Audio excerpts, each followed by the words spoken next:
Mis amados hermanos, Shabbat Shalom para todos, el Eterno les bendiga, les guarde. Hoy estoy aquí haciendo esta grabación para ustedes. Yo lo estoy haciendo para viernes, ya casi iniciando Shabbat.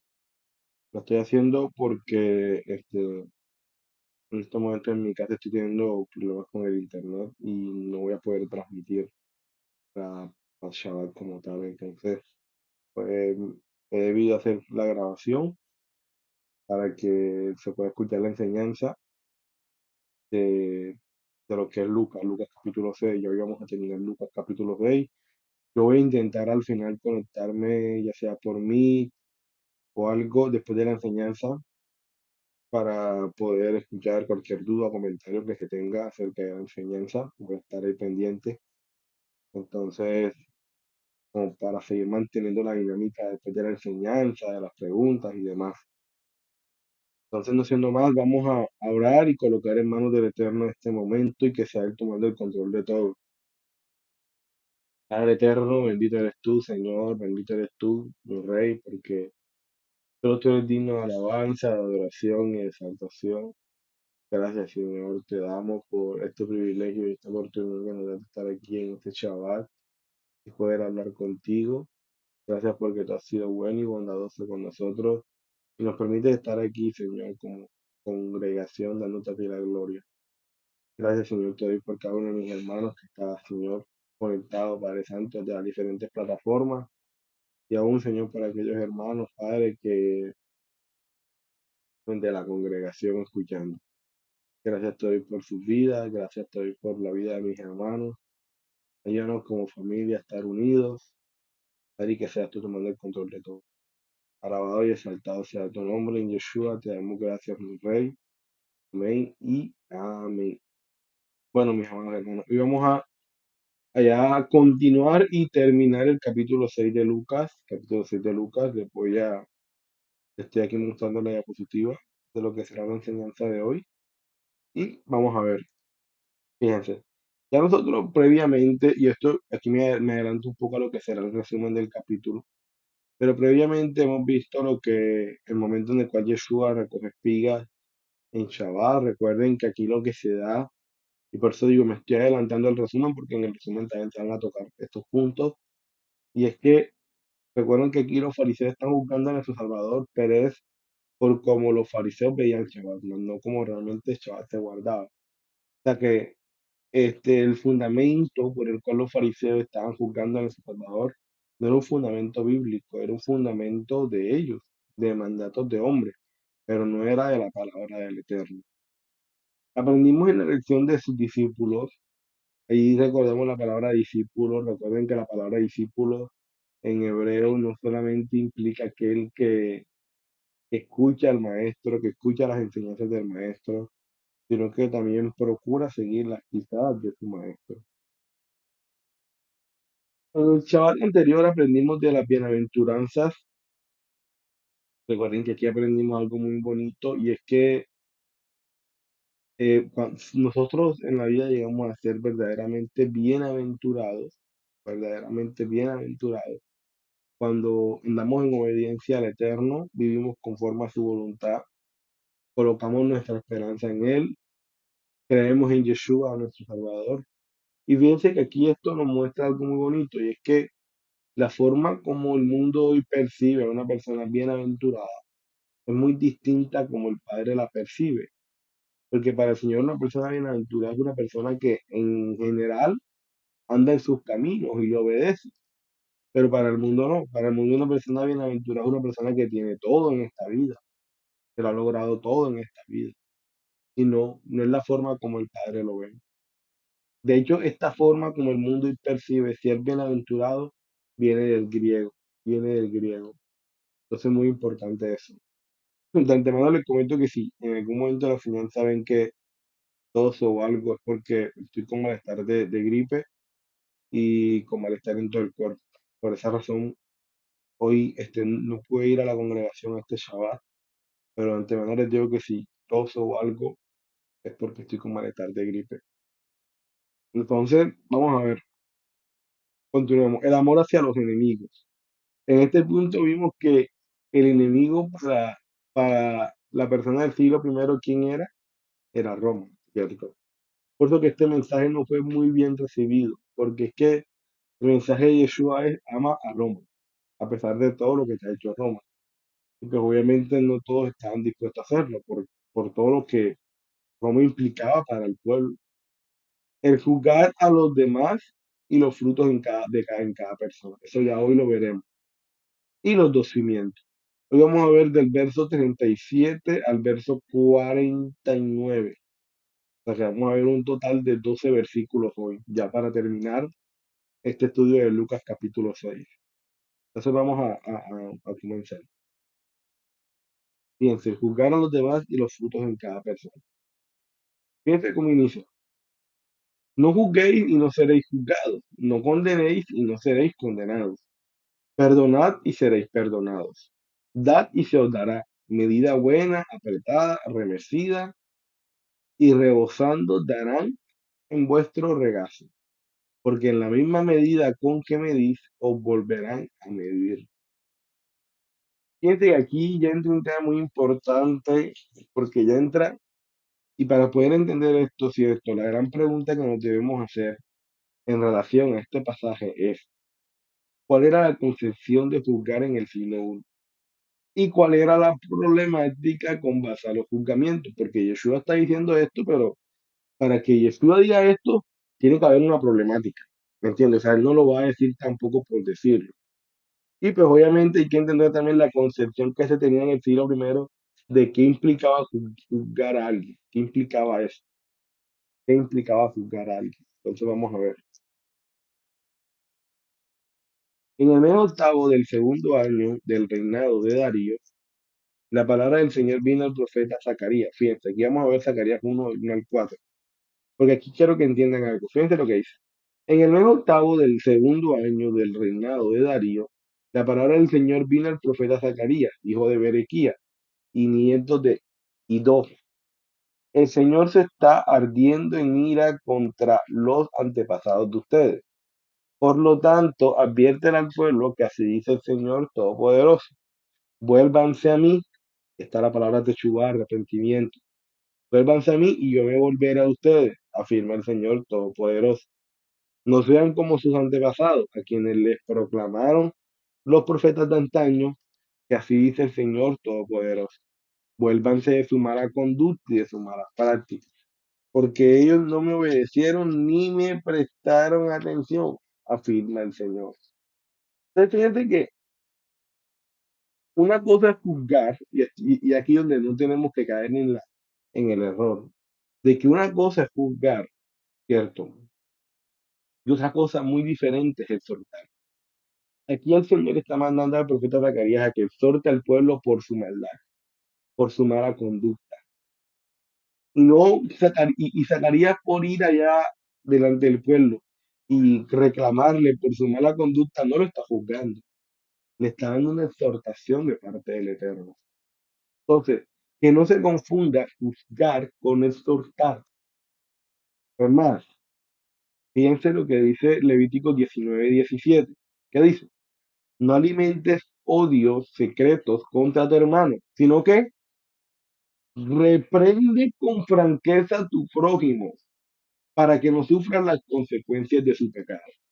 ¿Qué pasa aquí?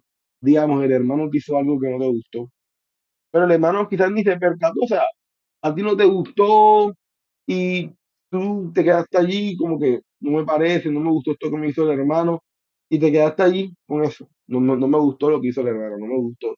¿Qué pasa? De que si tú no le manifiestas a tu hermano, si tú no le reprendes a tu hermano con franqueza, decirle, hermano, vea, usted hizo esto, que no me gustó, que la verdad me sentí ofendido en esto, la verdad no me gustó esto. Si tú no le dices eso a tu hermano, si tú no le reprendes con franqueza, tú vas a alimentar odio en tu corazón para con tu hermano. Y serás tú quien sufra las consecuencias del pecado de tu hermano. Claro, porque el Señor nos manda que nos reprendamos los unos a los otros con amor, con franqueza. Entonces, si tú no lo haces, tú te vas a llenar de odio para con tu hermano. Y al final eres tú con ese odio quien va a pagar las consecuencias de ese pecado. Y eso no es el ideal. Entonces, fíjense que aquí en Levítico 19 y 17, vemos que el Señor está mandando como un mandamiento de que, oye, si tu hermano te hizo algo, y ojo, pasa, porque a veces el hermano hizo algo y el hermano no se percató de que lo que hizo está mal. No se percató, ve y tú reprende a tu hermano con franqueza. Porque si tú no lo haces, tú vas a alimentar odio en tu corazón para con tu hermano. Y tu hermano relajado, flamante de la vida, porque el hermano dice, el hermano no sabe que hizo mal, entonces el hermano está como si nada. Y tú acá guardando ese odio, guardando ese resentimiento para con tu hermano. No está bien. El Señor, ¿qué te dice? Reprende con franqueza, reprende con franqueza, reprende con franqueza. ¿De qué? Entonces, una cosa es reprender al hermano con franqueza, exhortarle, hacerle ver un error al hermano, una falta al hermano, y otra cosa muy diferente es juzgar. Otra cosa muy diferente es juzgar, y es lo que vamos a ver, fíjense. Ahora bien, la diferencia de la exhortación, el juzgar en griego es crino y en hebreo es mishpah, y ambos casos, el juzgar está ligado a dar una sentencia, un veredicto o condenar a alguien. Entonces, el no juzgar para que yo no sea juzgado se refiere a no juzgar para condenar a alguien, diciendo que esa persona ya no tiene remedio, que es caso perdido, porque es como si estuvieras decretando que esa persona ya no tiene salvación. Entonces, cuando dicen no juzguéis, se refiere a que no des a alguien por perdido, para que a ti no se te dé por perdido también. ¿Entienden el mensaje? ¿Entienden? Entonces, aquí ya entendemos que juzgar hace referencia en otras palabras a dar al hermano por perdido, a darlo por perdido. O sea, no, el hermano ya con esto ya, que se vaya para el infierno. Y muchas veces no lo decimos, pero lo pensamos, porque porque a veces le damos color a los pecados. ¿No? Este pecado es un color mucho más fuerte, este pecado es un color mucho más bajito. No, no es así, mis hermanos hermanos. El Señor ve todos los pecados por igual. ¿Qué sí pasa? Y lo vemos en la Torah claramente. Al que más se le da, más se le exige. Eso sí es cierto. Eso sí es muy cierto. Y por eso es que la reprensión viene desde casa. Porque el Señor le dice a Israel, yo a ti te he dado más. Yo a ti te he dado lo que a las naciones no le da. Por eso es que mi reprensión para contigo es mucho mayor para con las otras naciones que no me conocen. No pasó con Moisés. Moisés no se le había dado más que a todo el pueblo. Y Moisés por una falta no entró a la tierra prometida.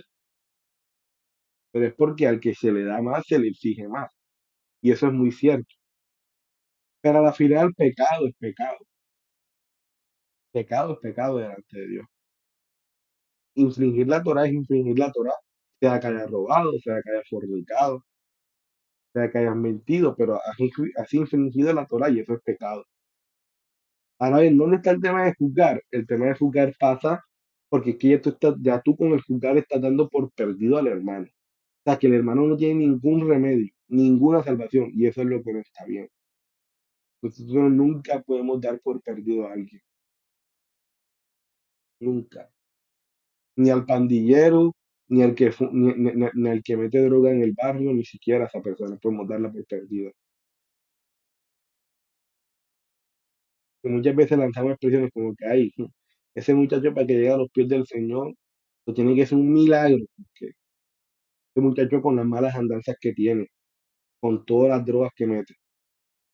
O sea, vemos a ese muchacho casi que imposible que llegue a los pies del Señor, como si nosotros fuésemos tan buenos en la vida, o como si lo que ocurrió con nosotros tampoco fue un milagro.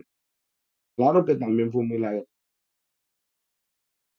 claro que también fue un milagro, pero a veces tendemos a calificar el pecado y a las personas. Ah, no, yo sí creo que él se convierte. Ah, no, no, hombre, yo no creo que él, imagínate, si ese pasa con este y con el otro, no obedece a la mamá. O sea, hay veces que nos creemos en el derecho de querer lanzar ese tipo de juzgamientos para con las personas, que eso no está bien. Nosotros, que el Señor nos perdone las veces que hemos llegado a condenar a alguien, hemos llegado a querer decir, esa persona no tiene remedio, porque nosotros no conocemos los planes del Señor para con esa persona. Entonces es muy importante eso. Ryan, ¿cuál es la problemática con base a los juzgamientos? ¿Cuál creen ustedes que es la problemática? Y la problemática que existía con base a los juzgamientos era que en ese tiempo grandes escuelas de la palabra como la de Gilel y Shammai creían lo siguiente, que si tú no obedecías la interpretación que ellos tenían a los mandamientos, ya que para ellos era la correcta y la mejor, entonces merecías ser juzgado, condenado, porque no estabas obedeciendo la correcta interpretación de la palabra de Dios. Entonces, fíjate hasta dónde llegaba el condenar a alguien, cuál era la problemática. La problemática era que si tú no obedecías lo que te decía Gilel o Shammai con respecto a la Torah, ya para ellos tú estabas perdido y te condenaban. Ya para ellos tú eras una persona sin remedio alguno y te condenaban por eso. Entonces, fíjense que aquí vemos que la problemática se basa en que, oye, si yo obedezco lo que Gilel dice, entonces voy para el reino de Dios. Si no lo obedezco, entonces pues soy un condenado y no tengo remedio. Entonces, como que si obedeces lo que Gilel y Shammai te dicen, vas para el reino. Si no, no. Y ahí se basaba la problemática en el siglo primero, con base a los juzgamientos. Ahí se basaba la problemática. Ahora bien, veamos lo que sigue diciendo. Y les decía una parábola. ¿Acaso un ciego puede guiar a otro ciego? ¿No caerán ambos en el hoyo? El discípulo no es superior a su maestro, mas todo el que fuere perfeccionado será como su maestro. Mas todo el que fuere perfeccionado será como su maestro. Mira que está diciendo, oye, aquí todos son discípulos, todos somos discípulos, porque nadie aquí es perfeccionado, o sea, nadie aquí es perfecto, porque ¿qué dice el texto? Mas todo el que fuere perfeccionado será como su maestro. ¿Quién es perfeccionado? Pues claro, el que anda conforme a la Torah es perfeccionado, eso es cierto, porque cada día nos perfeccionamos más, pero al final ninguno llega a ser totalmente perfecto. Entonces, a la final todos somos ¿qué? Discípulos. Y no puedes mirar a otro por encima de otro. No puedes creerte tú con la capacidad de condenar a otro, porque tú también eres discípulo. Tú también estás siendo perfeccionado. O sea, tú también estás en ese proceso de santificación. O sea, no te creas maestro porque maestro no eres, eres discípulo. Porque el discípulo no es superior a su maestro. O sea que disculpe, en otras palabras, el único con la capacidad de decir, este sí se salva, este no se salva, ¿quién es? El maestro de maestros, Yeshua. Pero a la final todos somos discípulos. Y por lo tanto, entre discípulos no podemos juzgarnos porque el único que lo sabe es el maestro, Yeshua. Verso 41 y 42. ¿Por qué miras la paja que está en el ojo de tu hermano y no echas de ver la viga que está en tu propio ojo? ¿O cómo puedes decir a tu hermano, hermano, déjame sacar la paja que está en tu ojo, no mirando tú la viga que está en el ojo tuyo? Hipócrita. Saca primero la viga de tu propio ojo y entonces verás bien para sacar la paja que está en el ojo de tu hermano. Aquí vamos a entender esto que es muy bonito. Esto nuestro Salvador lo dice porque en la época en que los jueces de Israel juzgaban, cuando un juez le decía a otro, echa la astilla de tu ojo, el otro juez le decía, echa la viga de tu ojo. O sea que esta expresión que está diciendo Yeshua aquí, en los versos previos, ya era usada por los jueces en Israel. Esta frase ya existía desde la época de los jueces. Y nuestro Salvador cita lo que le decía un juez a otro, a fin de enseñarnos algo. Pero antes de ver la enseñanza de nuestro Salvador, debemos ver qué significa la viga, qué significa la astilla y qué significa el ojo. La astilla, ¿qué simboliza la astilla? La astilla representa un pecado mucho menor o peor que otro. Esa es la astilla. El ojo representa el discernimiento del hombre. Fíjense lo que dice Salmo 109, 119:8. Los mandamientos de Jehová son rectos, que alegran el corazón. El precepto de Jehová es puro, que alumbra ¿qué? Los ojos. O sea que los ojos, cierto, desde el punto de vista hebreo, tienen que ver con eso, con el discernimiento de las personas. Y la viga representa un pecado mucho más grave o peor que otro. Entonces, fíjense cómo se entendería. No condenes para que no seas condenado, porque de la forma que condenas a otros, serás condenado. Con la misma medida con que mides a otros, serás medido. ¿Por qué ves el pequeño error, o sea, el pequeño pecado en el discernimiento de tu hermano? Recuerden que el ojo es el discernimiento. ¿Por qué ves el pequeño error o pecado en el discernimiento de tu hermano y no te das cuenta el gran error, o sea, el gran pecado en tu propio discernimiento?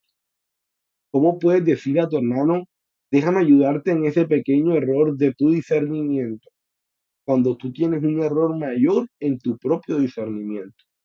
Hipócrita, saca primero el tronco de tu discernimiento, después verás claramente y podrás sacar la astilla del discernimiento de tu hermano. Fíjense, esto es como lo que decía nuestro pastor en una enseñanza, que muchas personas tienen ese Dios extraño que les revela todo de los hermanos, los pecados de los hermanos, todo, todo. Toda la vida de los hermanos se la revela, pero la de ellos mismos no, su propio pecado. Entonces, el Señor le revela el pecado del hermano, pero no le revela la viga que tiene él mismo. Qué raro, ¿cierto? Cuando el Señor primeramente me tiene que confrontar es a mí, mi pecado. Entonces, ¿qué está diciendo el Señor? Oye, ciertamente tú quieres sacarle, ¿cierto? Ese pecado a tu hermano, o sea, quieres hacérselo saber, pero es que no te estás dando cuenta que tú estás en una condición aún peor. Entonces, primero asegúrate en el discernimiento que el Padre te da de, oye, analizar cómo tú estás delante del Padre. Y luego, ahí sí, veis, acercarte a tu hermano y hazle ver su vida, su astilla. Entonces, en otras palabras, lo que el Padre aquí está dando a entender no es que yo no pueda acercarme a mi hermano a hacerle ver un error, un pecado. Es que antes de yo hacerlo, yo tengo que primero analizarme a mí mismo y ver cómo yo estoy delante del Eterno. Ahora bien, que es cierto, todos pecamos. Y si fuese por eso, entonces nadie se podría hacer ver el error de otro. ¿No? ¿Y usted por qué me dice esto? Si usted también peca, eso no está bien, eso no está bien. Porque lo que no nos estamos dando cuenta es que aún a pesar de que el hermano también comete errores, comete pecados, el Señor está usando a ese hermano para hacerle ver al otro hermano un pecado que está cometiendo. Y por eso hay que darle gracias al Señor.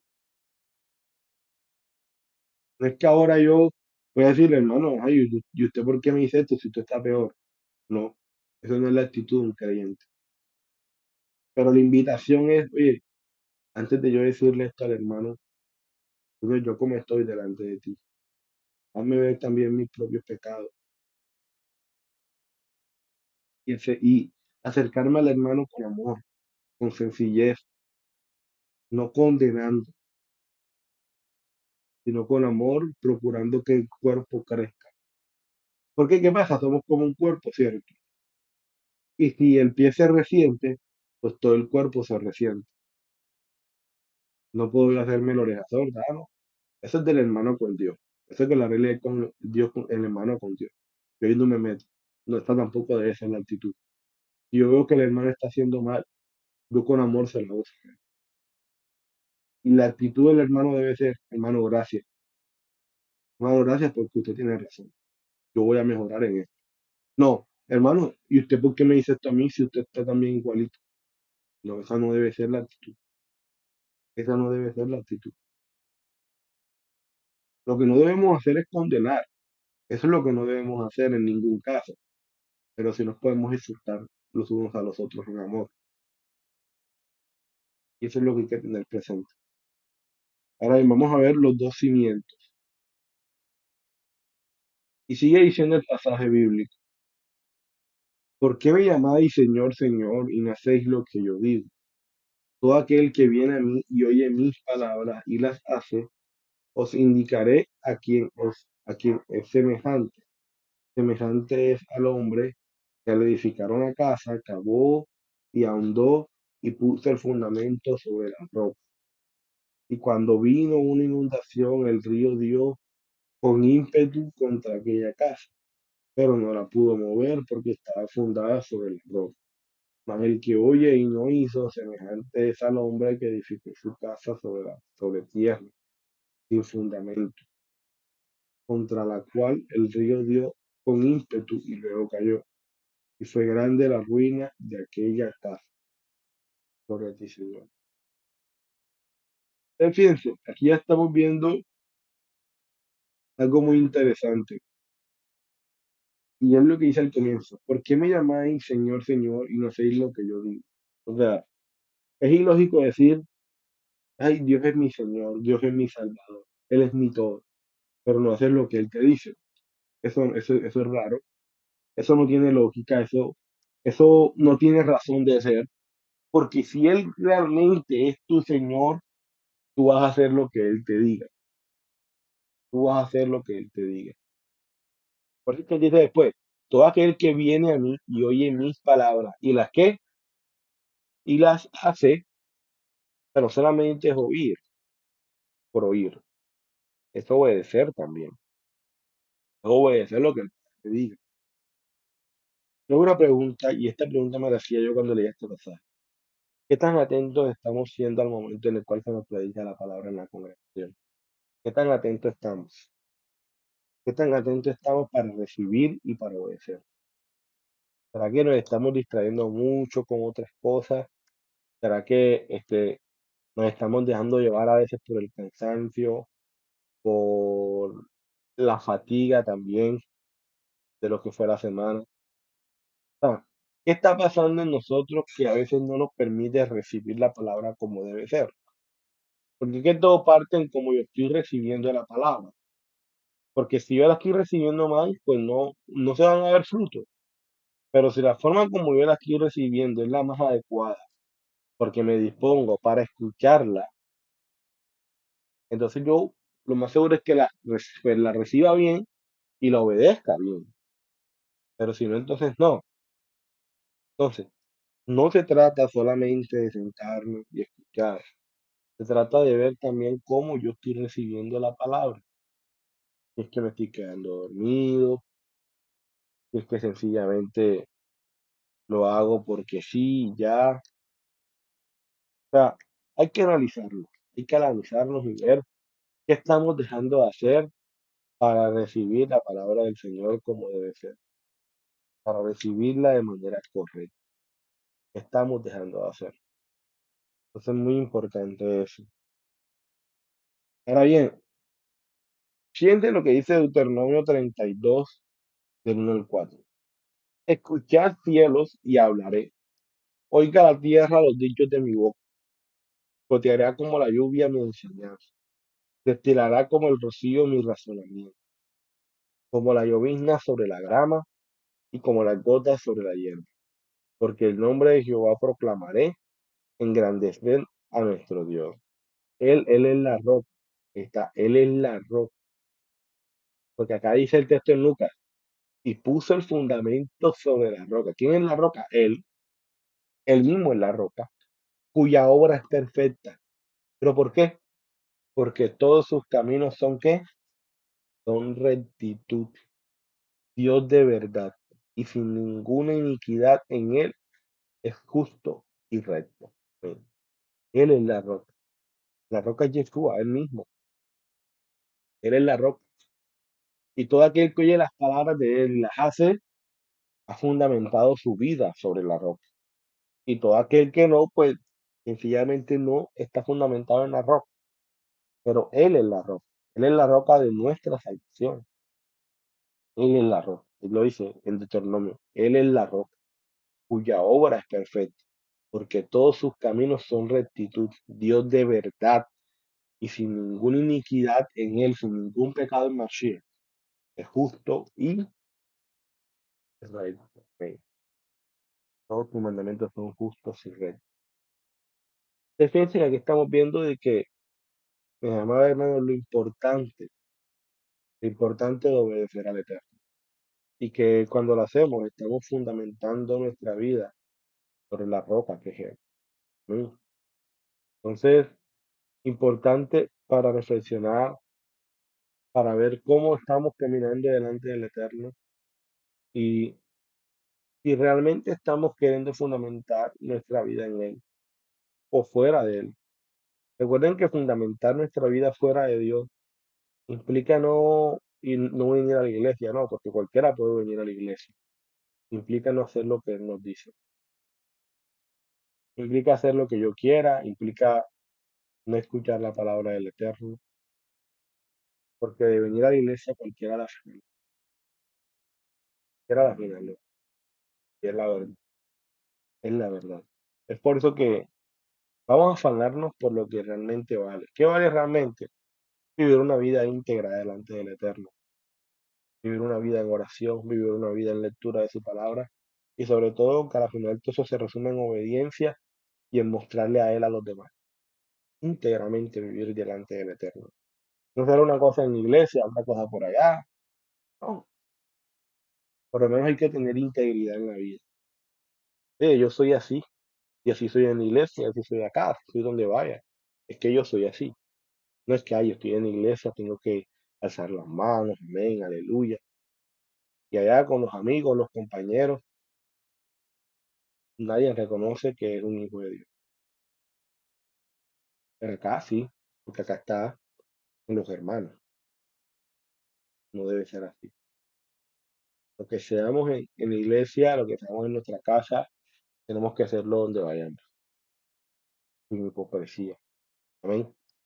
Entonces, vamos a ver el resumen a este capítulo 6. Fíjense que una enseñanza bastante corta, yo creo que ha sido la más corta cual he tocado hasta este momento, con 32 minutos.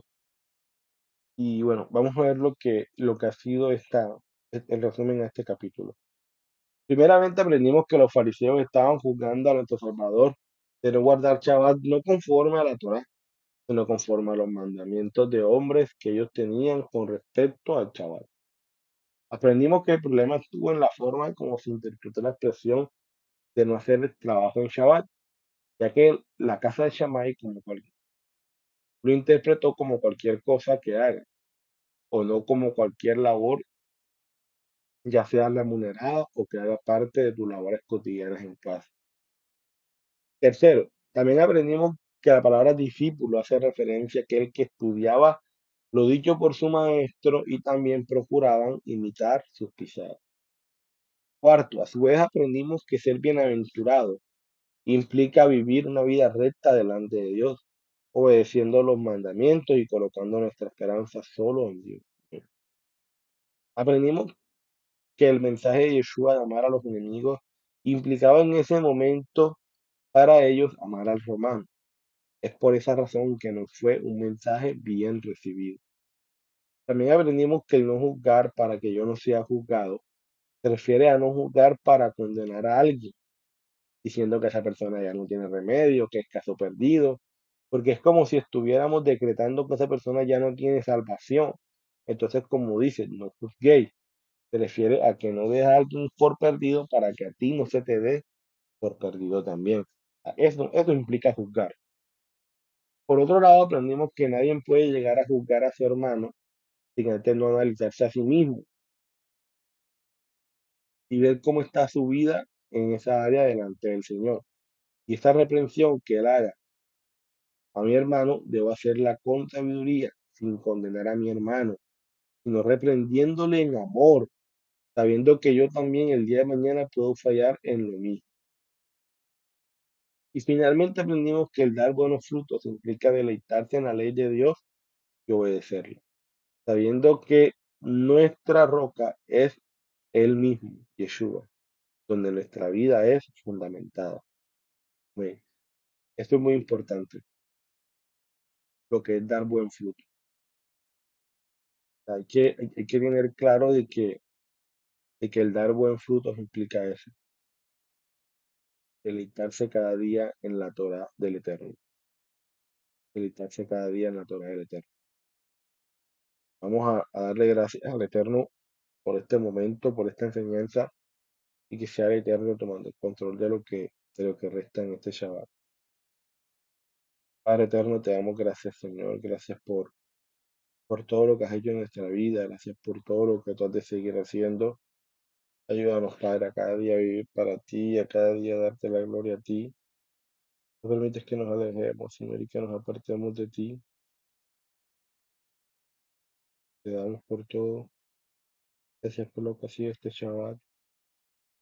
Te pedimos que cada día seas tú, Señor, ayudándonos cada día a vivir en tu verdad. Te damos por todo, Señor. Gracias por la vida. Ayúdanos a cada día a serte fiel. En Yeshua te damos gracias, mi Dios. Amén y amén. Shabbat shalom, mis amados hermanos. El Eterno les bendiga y les guarde.